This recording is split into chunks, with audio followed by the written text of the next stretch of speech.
Hello friends, कैसे हैं आप लोग। आई होप कि आप लोग अच्छे होंगे। तो आज मैं आप लोगों के लिए सीटेट के एग्ज़ाम से संबंधित वीडियो लेकर के आई हूं। तो आज के वीडियो में हम लोग देखेंगे सीडीपी के प्रीवियस ईयर क्वेश्चन पेपर को सॉल्व करेंगे। तो आइए हम लोग सबसे पहले शुरू करते हैं। देखिए, अगर आपने चैनल को सब्सक्राइब नहीं किया है तो प्लीज़ सब्सक्राइब कर लीजिएगा ताकि हमारी हर वीडियो आपको मिलती रहे। चलिए आज के सेशन को शुरू करते हैं। तो देखिए, आज के सेशन का पहला प्रश्न है, किसने सबसे पहले बुद्धि परीक्षण का निर्माण किया था। तो देखिए, किसने सबसे पहले बुद्धि परीक्षण का निर्माण किया था। आइए ऑप्शन देखते हैं। ऑप्शन ए है अल्फ्रेड बीने, ऑप्शन बी है Charles Edward Spearman, option C है रॉबर्ट स्टर्नबर्ग और ऑप्शन डी है डेविड वाइसलर। तो देखिए, इसमें पूछा है कि बुद्धि परीक्षण का निर्माण किसने किया था। तो देखिए, इसका ऑप्शन नंबर ए सही हो जाएगा। अल्फ्रेड बीने बुद्धि परीक्षण का निर्माण किसने किया था। तो सबसे पहले अल्फ्रेड बीने ने किया था। तो ऑप्शन नंबर इसका ए सही हो जाएगा, अल्फ्रेड बीने। देखिए, इन्हें बुद्धि परीक्षण का जन्मदाता भी माना जाता है, इन्हें जन्मदाता भी माना जाता है बुद्धि परीक्षण का। चलिए अगला प्रश्न देखते हैं। चलिए आगे दूसरा प्रश्न है, एक शिक्षक कक्षा के कार्य को एकत्र करता है और उन्हें पढ़ाता है, उसके बाद योजना बनाता है। एक शिक्षक जो है कक्षा के कार्य को एकत्र करता है और उन्हें पढ़ाता है, उसके बाद योजना बनाता है और अपने अगले पाठ को शिक्षार्थियों की आवश्यकताओं को पूरा करने के लिए समायोजित करता है। वह कर रहा है, कर रही है। तो वह क्या कर रहा है। आइए ऑप्शन देखते हैं। ऑप्शन ए है सीखने के रूप में आकलन, ऑप्शन बी है सीखने के लिए आकलन, ऑप्शन सी है सीखने के समय आकलन और ऑप्शन डी है सीखने का आकलन। तो देखिए, इसका सही जवाब हो जाएगा ऑप्शन नंबर इसका बी सही हो जाएगा। सीखने के लिए आकलन क्या कर रहा है, तो वह सीखने के लिए आकलन कर रहा है। तो ऑप्शन नंबर बी सही हो जाएगा। चलिए अगला प्रश्न देखते हैं। आगे तीसरा प्रश्न हम लोग देखेंगे।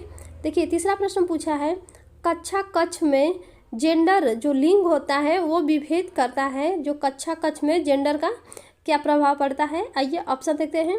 ऑप्शन ए है शिक्षार्थियों के हसनोमुख प्रयासों अथवा निष्पादन का कारण बन सकता है।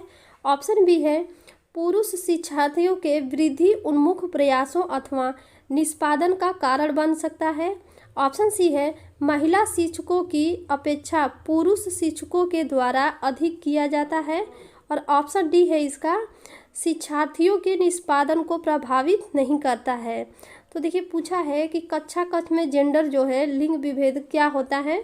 तो इसका देखिए ऑप्शन नंबर ए सही हो जाएगा। शिक्षार्थियों के हसनोमुख प्रयासों अथवा निष्पादन का कारण बन सकता है। तो ऑप्शन नंबर इसका ए सही हो जाएगा। देखिए, लिंग विभाग के पश्चात जो है भेदभाव की जो भावना होती है वो उत्पन्न होता है और छात्रों में न्यूनता व हीनता की भावना विकसित होने के कारण उनका जो संपादन होता है वो अच्छा नहीं हो पाता है, जिससे छात्र छात्राओं में द्वेष की भावना उत्पन्न होती है। तो इसका ऑप्शन नंबर ए सही हो जाएगा। चलिए आगे देखते हैं। चलिए आगे हम लोग चौथा प्रश्न देखेंगे। ध्वनि संबंधित जागरूकता निम्नलिखित में से किस क्षमता से संबंधित है। देखिए, पूछा है कि ध्वनि संबंधित जागरूकता जो है निम्नलिखित में से किस क्षमता से संबंधित है। ऑप्शन इसका ए ऑप्शन है सही सही व धारा प्रवाह बोलना, ऑप्शन बी है जानना समझना व लिखना, ऑप्शन सी है व्याकरण के नियमों में दक्ष होना और ऑप्शन डी है ध्वनि संरचना पर चिंतन करना व उसमें हेरफेर करना। तो देखिए, ध्वनि संबंधित जागरूकता जो है किस क्षमता से संबंधित है। तो ऑप्शन नंबर इसका डी सही हो जाएगा। ध्वनि संरचना पर चिंतन करना व उसमें हेरफेर करना। तो इसका ऑप्शन नंबर डी सही हो जाएगा। चलिए आगे देखते हैं। हम लोग अगला प्रश्न देखेंगे। आगे पांचवा प्रश्न है, प्राकृतिक पोषण विवाद निम्नलिखित में से किससे संबंधित है। देखिए, पूछा है प्रकृति पोषण विवाद जो है किससे संबंधित है। ऑप्शन ए है व्यवहार एवं वातावरण, ऑप्शन बी है वातावरण एवं जीव विज्ञान, ऑप्शन सी है वातावरण एवं पालन पोषण, और ऑप्शन डी है आनुवांशिकी एवं वातावरण। तो देखिए प्रकृति पोषण विवाद जो है किससे संबंधित है, तो ऑप्शन नंबर इसका डी सही हो जाएगा, आनुवांशिक एवं वातावरण से संबंधित होता है। तो ऑप्शन नंबर इसका डी सही है। देखिए यहाँ पर प्राकृतिक शब्द जो है व्यक्ति की आनुवांशिक संरचना से संबंधित होता है जो उसे जन्म से ही प्राप्त है, तथा पोषण शब्द वातावरण से संबंधित होता है जिसमें व्यक्ति वृद्धि व विकास दोनों करता है। किसी भी व्यक्ति के विकास में इन दोनों का योगदान होता है। तो इसका ऑप्शन नंबर डी सही हो जाएगा। चलिए आगे देखते हैं, हम लोग अगला प्रश्न देखते हैं। आगे 6वां प्रश्न है मानव विकास है। तो देखिए मानव विकास क्या है, ऑप्शन देखते हैं। ऑप्शन ए है गुणात्मक, ऑप्शन बी है कुछ सीमा तक अमापनीय होता है, और ऑप्शन सी है मात्रात्मक और गुणात्मक, और ऑप्शन डी है मात्रात्मक। तो देखिए मानव विकास जो है मात्रात्मक और गुणात्मक दोनों होता है। तो ऑप्शन नंबर इसका सी सही हो जाएगा, मात्रात्मक और गुणात्मक दोनों। देखिए इसी से संबंधित हम लोग 2 पॉइंट समझते हैं। देखिए मानव विकास जो है मात्रात्मक और गुणात्मक दोनों होता है। मानव विकास जो है जीवन पर्यंत चलता रहता है। व्यक्ति के गर्भ में होने से लेकर के मृत्यु तक विकास यह प्रक्रिया चलती रहती है, तो इसे मापा जा सकता है। इस प्रकार यह मात्रात्मक है तथा साथ ही यह गुणात्मक भी होता है, क्योंकि वृद्धि के रुकने के बाद कई चीज़ों में मनुष्य के शरीर में कई चीज़ों में जो है विकास होता रहता है, तो इसीलिए इसे मात्रात्मक और गुणात्मक दोनों होता है। तो ऑप्शन नंबर इसका सी सही हो जाएगा। चलिए आगे देखते हैं। चलिए आगे हम लोग 7वां प्रश्न देखते हैं। निम्न में से कौन सा समाजीकरण की निष्क्रिय एजेंसी है। देखिए पूछा है निम्न में से कौन सा समाजीकरण की निष्क्रिय एजेंसी है। ऑप्शन ए है परिवार, ऑप्शन बी है इको क्लब, ऑप्शन सी है सार्वजनिक पुस्तकालय, और ऑप्शन डी है स्वस्थ क्लब। तो इसका सही जवाब हो जाएगा ऑप्शन नंबर सी सही हो जाएगा, सार्वजनिक पुस्तकालय। देखिए सार्वजनिक पुस्तकालय जो है समाजीकरण की निष्क्रिय संस्थाएं होती है, तो ऑप्शन नंबर सी सही हो जाएगा। देखिए परिवार, इको क्लब व स्वस्थ क्लब जो है समाजीकरण की सक्रिय संस्थाएं हैं, जहां व्यक्ति दूसरों के साथ संप्रेषण के माध्यम से सामाजिक बनता है तथा अपने विचारों को दूसरे के साथ बांटता है। लेकिन परंतु देखिए यह सार्वजनिक पुस्तकालय में अधिक संभव नहीं होता है। तो ऑप्शन नंबर इसका सी सही है। चलिए आगे हम लोग अगला प्रश्न देखते हैं। चलिए आगे हम लोग 8वां प्रश्न देखते हैं। संज्ञानात्मक विकास निम्न में से किसके द्वारा समर्थित होता है। देखिए पूछा है संज्ञानात्मक विकास किसके द्वारा समर्थित होता है। ऑप्शन देखते हैं। ऑप्शन ए है उन गतिविधियों को प्रस्तुत करना जो पारंपरिक पद्धतियों को सुदृढ़ बनाती है। ऑप्शन बी है एक समृद्ध और विविधतापूर्ण वातावरण उपलब्ध कराना। ऑप्शन सी है सहयोगात्मक की अपेक्षा व्यक्तिगत गतिविधियों पर अधिक ध्यान केंद्रित करना, और ऑप्शन डी है जितना संभव हो उतनी आवृत्ति से संगत और सुनियोजित परीक्षाओं का आयोजन कराना। तो देखिए संज्ञानात्मक विकास जो है कौन सा समर्थित होता है, तो ऑप्शन नंबर इसका बी सही हो जाएगा, एक समृद्ध और विविधतापूर्ण वातावरण उपलब्ध कराना। तो ऑप्शन नंबर इसका बी सही हो जाएगा, क्योंकि देखिए किसी भी प्रकार का मानव विकास एक समृद्ध और विविधतापूर्ण वातावरण से समर्थित हो सकता है। तो यही बात जो है संज्ञानात्मक विकास के संबंध में भी कही जा सकती है। ऑप्शन नंबर इसका बी सही हो जाएगा। चलिए हम लोग आगे अगला प्रश्न देखते हैं। चलिए अगला प्रश्न है 9वां प्रश्न है। निम्न में से कौन सा सीखने की एक शैली का एक उदाहरण है। देखिए पूछा है सीखने की शैली का एक उदाहरण कौन सा है। आइए ऑप्शन देखते हैं। ऑप्शन ए है संग्रहण, ऑप्शन बी है तथ्यात्मक, ऑप्शन सी है स्पर्श संबंधी, और ऑप्शन डी है चासूस। तो देखिए इसका ऑप्शन नंबर डी सही हो जाएगा, चासूस। क्या हो जाएगा, तो ऑप्शन नंबर डी सही हो जाएगा। देखिए, चाक्षुष अर्थात जो है जिसका बोध नेत्र से हो, जिसके जो है बोध नेत्र से हो, इस प्रकार सीखने का एक उत्तम उदाहरण जो है चाक्षुष शैली हो सकता है। बालक इस शैली के माध्यम से किसी कार्य या व्यवहार का प्रत्यक्षीकरण करता है, फिर वह उस व्यवहार का अनुकरण करता है जो एक बालक के सीखने के लिए सर्वोत्तम विधि होती है। तो इसका ऑप्शन डी सही हो जाएगा, चाक्षुष जिसका बोध जो है नेत्र के द्वारा होता है। चलिए आगे अगला प्रश्न देखते हैं। चलिए अगला प्रश्न है, प्रेरणाएं अनुभूतियों के संतुष्टिकरण की अवस्थाओं तक पहुँचने और व्यक्तिगत लक्ष्यों को प्राप्त करने की आवश्यकता से को संबंधित करती हैं। तो देखिए, कौन सी प्रेरणाएं जो है अनुभूतियों के संतुष्टिकरण की अवस्था तक पहुँचने और व्यक्तिगत लक्ष्यों को प्राप्त करने की आवश्यकताओं को संबोधित करती है। तो ऑप्शन ए है भावात्मक, ऑप्शन बी है संरक्षण उन्मुखी, ऑप्शन सी है सुरक्षा उन्मुखी और ऑप्शन डी है प्रभावी। तो देखिए इसका ऑप्शन नंबर ए सही हो जाएगा, भावात्मक, ऑप्शन ए सही हो जाएगा। देखिए, भावात्मक प्रेरणाएं जो है व्यक्ति की भावनाओं से संबंधित होती है, जो व्यक्ति को उसका लक्ष्य प्राप्त करने के लिए अभिप्रेरित करती रहती है। तो ऑप्शन नंबर इसका ए सही हो जाएगा। चलिए आगे देखते हैं अगला प्रश्न। चलिए आगे जो है 11 नंबर प्रश्न है, एक आंतरिक बल जो प्रोत्साहित करता है और व्यवहारपरक प्रतिक्रिया के लिए बाध्य करता है एवं उस प्रतिक्रिया को विशिष्ट दिशा उपलब्ध कराता है। तो देखिए, एक आंतरिक बल जो प्रोत्साहित करता है और व्यवहारपरक प्रतिक्रिया के लिए एक बाध्य करता है, तो उस प्रतिक्रिया को विशिष्ट दिशा उपलब्ध कराता है। तो ऑप्शन ए है अध्यावसाय, ऑप्शन बी है संवेग, ऑप्शन सी है बचपनबद्धता और ऑप्शन डी है अभिप्रेरणा। तो देखिए इसका सही जवाब हो जाएगा ऑप्शन नंबर इसका डी सही हो जाएगा, अभिप्रेरणा, ऑप्शन नंबर डी सही हो जाएगा।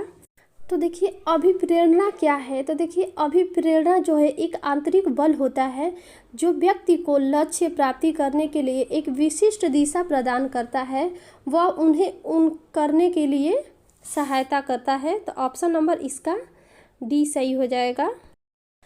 चलिए आगे हम लोग 12वां नंबर का प्रश्न देखेंगे। निम्नलिखित में से कौन सा कारक अधिगम को सकारात्मक प्रकार से प्रभावित करता है? देखिए कौन सा कारक जो है अधिगम को सकारात्मक प्रकार से प्रभावित करता है। ऑप्शन ए है सहपाठियों से प्रतियोगिता, ऑप्शन बी है अर्थपूर्ण संबंध, ऑप्शन सी है माता पिता की ओर से दबाव और ऑप्शन डी है अनुत्तीर्ण हो जाने का भय। तो देखिए पूछा है कि कौन सा कारक जो है अधिगम को सकारात्मक प्रभाव से प्रभावित करता है। तो इसका सही जवाब हो जाएगा ऑप्शन नंबर बी सही हो जाएगा, अर्थपूर्ण संबंध, ऑप्शन नंबर बी सही हो जाएगा। देखिए पूर्व ज्ञान का वर्तमान के साथ अर्थपूर्ण संबंध स्थापित करने से कोई भी व्यक्ति कुछ भी आसानी से सीख सकता है, इसीलिए वह अधिगम को सकारात्मक रूप से प्रभावित करता है। तो ऑप्शन नंबर इसका बी सही हो जाएगा। चलिए आगे देखते हैं अगला प्रश्न। चलिए अगला प्रश्न है, प्रतिभाशाली शिक्षार्थियों को ... से जुड़े प्रश्नों पर अधिक समय देने के लिए कहा जा सकता है। तो देखिए प्रतिभाशाली विद्यार्थियों को, जो शिक्षार्थी होते हैं, उनको किससे जुड़े प्रश्नों पर अधिक समय देने के लिए कहा जा सकता है। तो ऑप्शन ए है समझ, ऑप्शन बी है विश्लेषण, ऑप्शन सी है सृजन और ऑप्शन डी है स्मरण। तो देखिए इसका सही जवाब हो जाएगा ऑप्शन नंबर सी सही हो जाएगा, सृजन। देखिए प्रतिभाशाली शिक्षार्थियों में सृजन की प्रवृत्ति होती है। छात्र जितने अधिक सृजन संबंधित प्रश्न बनाएंगे उतना ही उनकी समझ जो है विकसित होगी। अतः प्रतिभाशाली जो विद्यार्थी होते हैं उनको जो है सृजन से जुड़े प्रश्नों पर अधिक समय देने के लिए कहा जाता है। तो ऑप्शन नंबर इसका सी सही हो जाएगा। चलिए अगला प्रश्न देखते हैं। अगला प्रश्न है, निम्न में से कौन सा कौशल संवेगात्मक बुद्धि से संबंधित है। देखिए पूछा है कौन सा कौशल जो है संवेगात्मक बुद्धि से संबंधित है। ऑप्शन ए है गतिक प्रक्रम, ऑप्शन बी है विचार करना, ऑप्शन सी है समानुभूति देना और ऑप्शन डी है याद करना। तो इसका सही जवाब हो जाएगा ऑप्शन नंबर इसका सी सही हो जाएगा, सहानुभूति देना। देखिए, सहानुभूति के अंतर्गत जो है व्यक्ति स्वयं को दूसरों की परिस्थिति में रखकर सोच विचार करता है, जो कि उचित संवेगात्मक बुद्धि को दर्शाता है। तो ऑप्शन नंबर इसका सी सही हो जाएगा। चलिए अगला प्रश्न देखते हैं। चलिए आगे है 15वां प्रश्न है, गणित से अधिगम निर्योग्यता का आकलन निम्न में से किस परीक्षण द्वारा सर्वाधिक उचित तरीके से किया जा सकता है। देखिए, इसमें गणित के अधिगम पूछा है। ऑप्शन ए है निदानात्मक परीक्षण, ऑप्शन बी है स्क्रीनिंग परीक्षण, ऑप्शन सी है उपलब्धि परीक्षण और ऑप्शन डी है अभिक्षमता परीक्षण। तो देखिए, इसका सही जवाब हो जाएगा ऑप्शन नंबर इसका ए सही हो जाएगा, निदानात्मक परीक्षण। देखिए, निदानात्मक परीक्षण में मुख्यतः अधिगम निर्योग्यता का परीक्षण किया जाता है। यह व्यक्ति की विषय पर कमजोरी और मजबूती के बारे में सूचना देता है। तो ऑप्शन नंबर इसका ए सही हो जाएगा, निदानात्मक परीक्षण। चलिए अगला प्रश्न देखते हैं। अगला प्रश्न है, प्रवाहपूर्णता, व्याख्या, मौलिकता और लचीलापन ... के साथ संबंधित तत्व है। तो देखिए, कौन सा तत्व है। ऑप्शन ए है गुण, ऑप्शन बी है अपसारी चिंतन, ऑप्शन सी है त्वरण और ऑप्शन डी है प्रतिमा। तो देखिए, इसका सही जवाब हो जाएगा ऑप्शन नंबर बी सही हो जाएगा, अपसारी चिंतन। ऑप्शन नंबर बी सही हो जाएगा।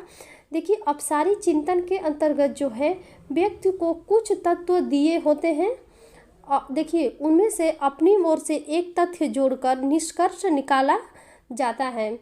इस प्रकार के चिंतन में प्रवाहपूर्णता, व्याख्या, मौलिकता तथा लचीलापन होते हैं। तो ऑप्शन नंबर इसका बी सही हो जाएगा, अपसारी चिंतन। चलिए अगला प्रश्न देखते हैं। अगला प्रश्न है, देखिए 17वां प्रश्न है, सभी के लिए विद्यालयों में सभी की शिक्षा निम्नलिखित में से किसके लिए प्रचार वाक्य हो सकता है। तो देखिए, सभी के लिए विद्यालयों में सभी की शिक्षा किसके लिए प्रचार वाक्य हो सकता है।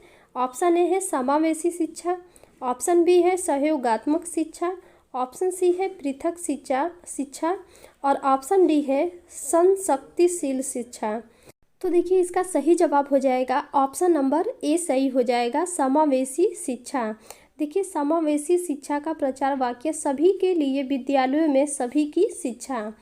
तो देखिए, जिसमें बच्चे को सभी के लिए खोले गए स्कूलों में सभी बच्चों की शिक्षा दी जाती है, फिर चाहे वह बच्चा समर्थ हो या नहीं, सभी को शिक्षा प्राप्त करने का पूर्ण अधिकार होता है। तो ऑप्शन नंबर इसका ए सही हो जाएगा।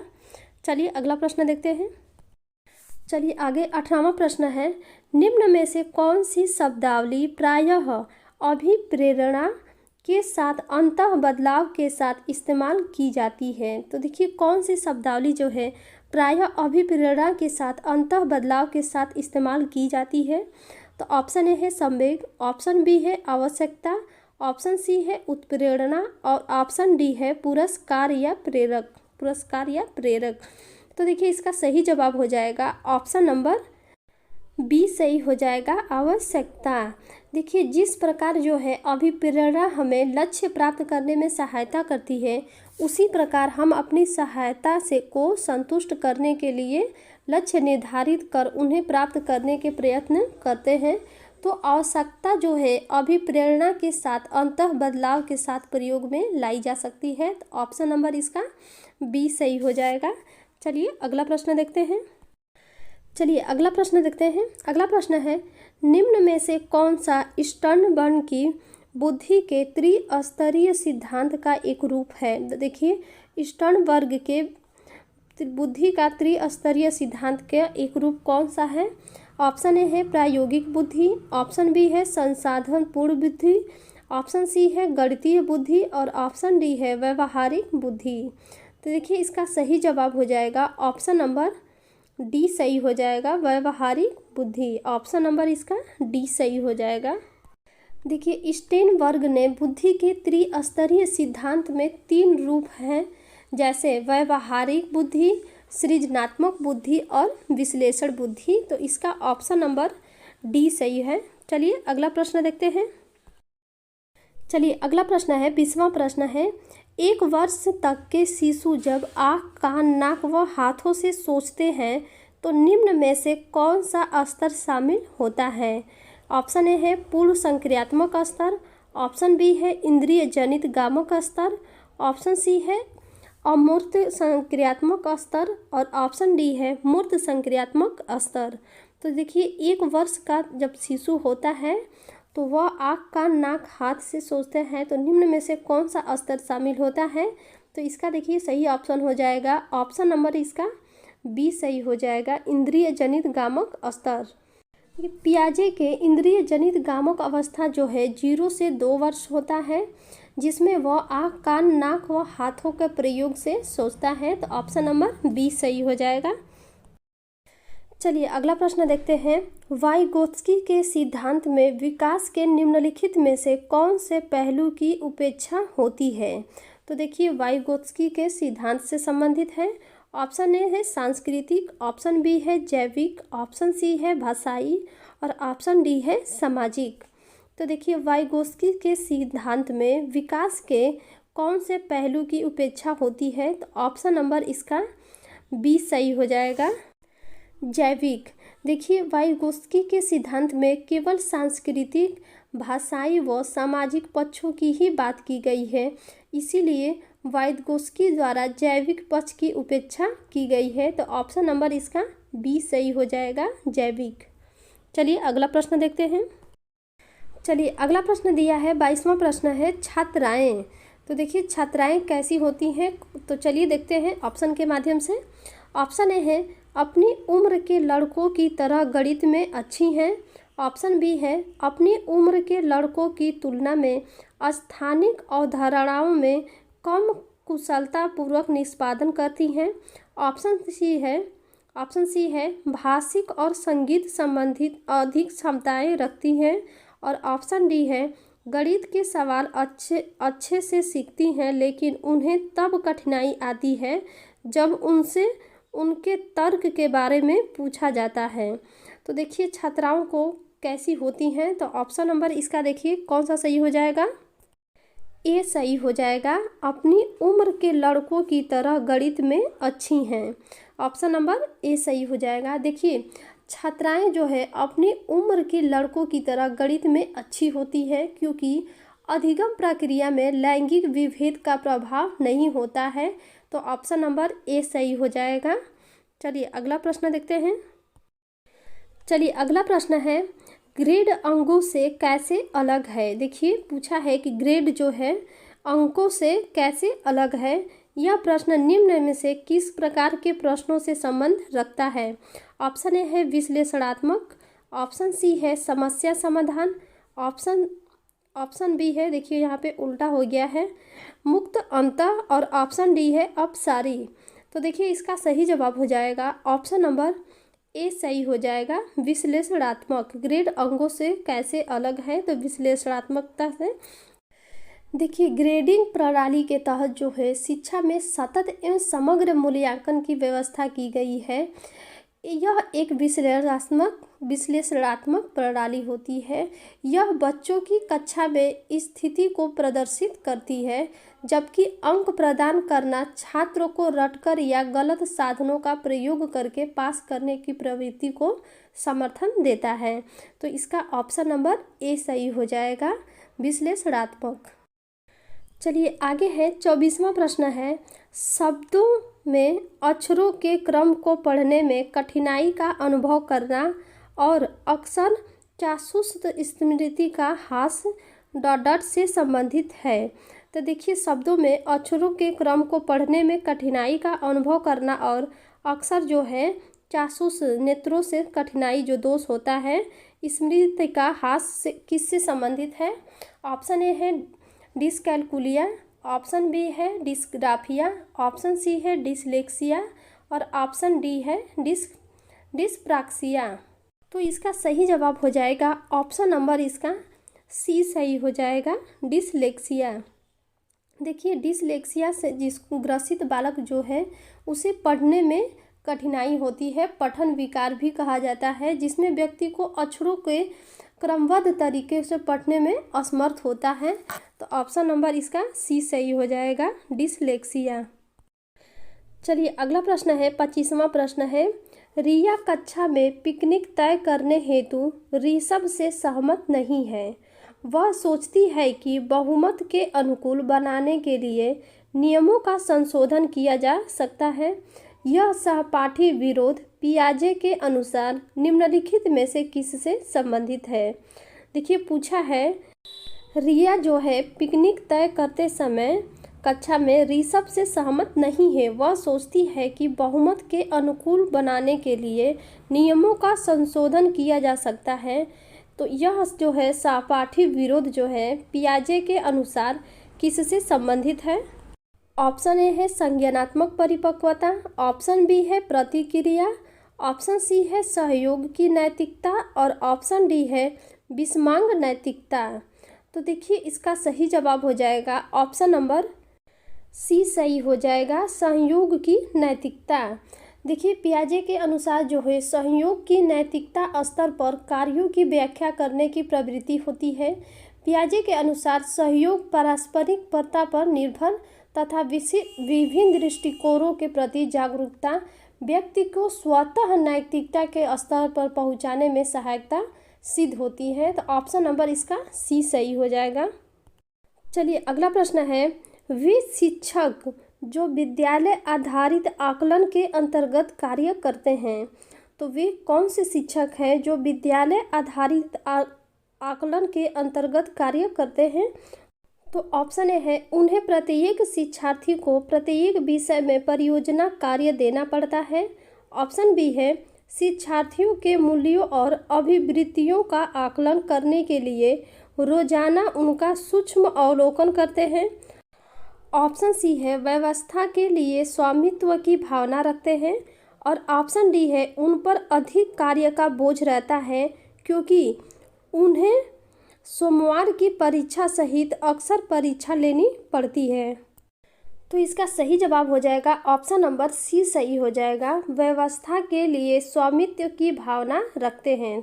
देखिए जब शिक्षक जो है स्वामित्व की भावना जो शिक्षक में आती है तो उनमें स्वयं जिम्मेदारी होने की भावना आती है, स्वतः ही जिम्मेदार होने की भावना आ जाती है।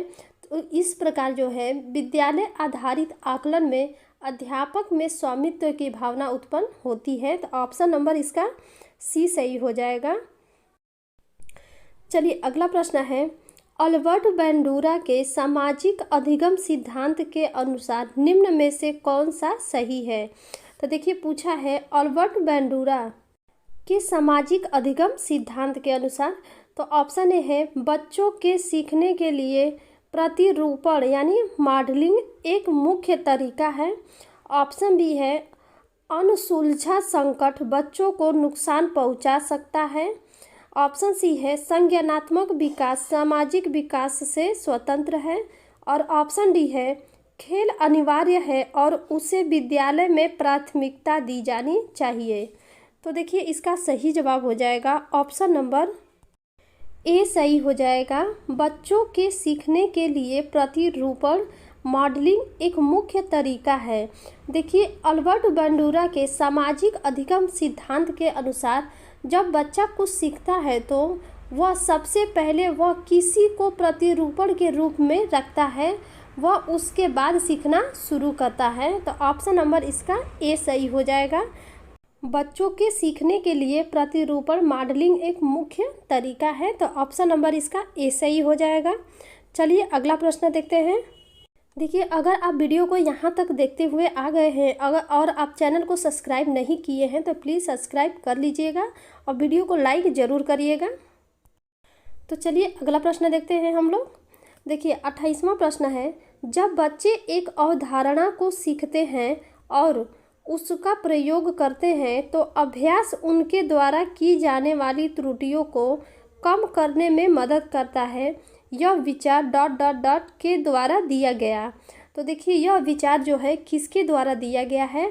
तो ऑप्शन ए है जीन पियाजे, ऑप्शन बी है लेव वाइगोत्स्की, ऑप्शन देखिए यहाँ पे उल्टा हो गया है, ऑप्शन सी और बी उल्टा हो गया है, कोई बात नहीं है। ऑप्शन सी है JB वाटसन और ऑप्शन डी है EL थॉर्नडाइक।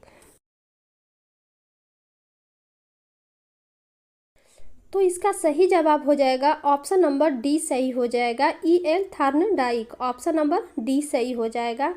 देखिए थॉर्नडाइक का जो है, यह थॉर्नडाइक की प्रयास एवं त्रुटि के सिद्धांत से संबंधित है। ये जो है प्रयास एवं त्रुटि के सिद्धांत से संबंधित है। देखिए थॉर्नडाइक ने बिल्ली पर प्रयोग करके यह सिद्धांत प्रतिपादन किया था। तो आप लोग हमारे वीडियो में जाएंगे तो थॉर्नडाइक के सिद्धांत से संबंधित आपको वीडियो मिलेगा। चलिए आगे हम लोग, इसका डी ऑप्शन सही हो जाएगा। अगला प्रश्न देखते हैं हम लोग। चलिए अगला प्रश्न है, सिद्धांत चित्र के द्वारा नवीन अवधारणाओं की समझ बढ़ाते हैं। सिद्धांत जो है चित्र के द्वारा नवीन अवधारणाओं की समझ को बढ़ाते हैं। आइए ऑप्शन देखते हैं। ऑप्शन ए है विशिष्ट विवरण पर एकाग्रता केंद्रित करने।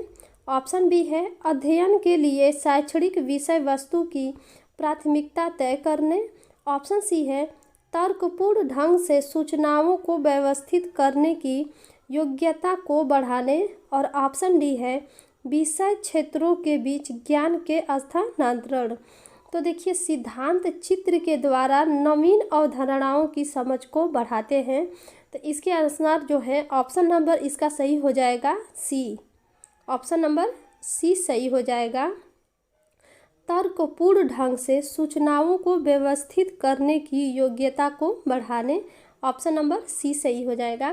देखिए उचित सिद्धांत चित्र के द्वारा किसी भी प्रकरण में आसानी से समझ व व्यवस्थित किया जा सकता है, जिसके अंतर्गत जो किसी भी अवधारणाओं को छोटी छोटी उप अवधारणाओं में बांट दिया जाता है, जिसके द्वारा सूचना को व्यवस्थित व तर्कपूर्ण रूप से समझाया जा सकता है। तो ऑप्शन नंबर इसका सी सही हो जाएगा। चलिए अगला प्रश्न देखते हैं हम लोग। चलिए आगे तीसवां प्रश्न है, आज के सेशन का ये लास्ट प्रश्न है। देखिए निगमनात्मक तर्कड़ा में शामिल है। तो देखिए निगमनात्मक तर्कड़ा में क्या शामिल है, आइए ऑप्शन देखते हैं। ऑप्शन ए है विशिष्ट से सामान्य की ओर तर्कड़ा। ऑप्शन बी है ज्ञान का सक्रिय निर्माण व पुनर्निर्माण। ऑप्शन सी है अन्वेषण परक सीखना और स्वतः खोज परक संबंधित पद्धतियाँ। ऑप्शन डी है सामान्य से विशिष्ट की ओर तर्कड़ा। देखिए पूछा है कि निगमनात्मक तर्कड़ा में कौन सा शामिल है, तो ऑप्शन नंबर इसका डी सही हो जाएगा, सामान्य से विशिष्ट की ओर तर्कड़ा। ऑप्शन नंबर इसका डी सही हो जाएगा। देखिए निगमनात्मक तर्कड़ा में शिक्षक छात्रों के सम्मुख पहले सामान्य नियम प्रस्तुत करते हैं, उसके बाद जो है उदाहरणों द्वारा नियम की सत्यता होती है उसको प्रमाणित करता है एवं विशिष्ट परिस्थितियों में उसके उपयोग को बताते हैं। तो ऑप्शन नंबर इसका डी सही हो जाएगा, सामान्य से विशिष्ट की ओर तर्कड़ा। ऑप्शन नंबर डी सही हो जाएगा। तो फ्रेंड्स आज का सेशन यहीं समाप्त होता है। आज के लिए इतना ही प्रश्न है। अगर वीडियो अच्छी लगी हो तो वीडियो को लाइक और शेयर ज़रूर करिएगा आप लोग। आज हम टारगेट रखते हैं 50 लाइक का, तो आप लोग 50 लाइक करके मेरा ज़रूर पूरा करिएगा। चलिए अगर आप चैनल पर नए हैं तो चैनल को सब्सक्राइब कर लीजिएगा। अगर आपको इस वीडियो का PDF चाहिए तो हमारे टेलीग्राम चैनल से ज़रूर जुड़ जाइएगा। डिस्क्रिप्शन बॉक्स में उसका लिंक दे देंगे, वहां से जा कर के आप टेलीग्राम से जुड़ जाइएगा। वहां पे हर वीडियो का PDF आपको प्राप्त हो जाएगा। चलिए मिलते हैं नेक्स्ट वीडियो में। Thank you so much.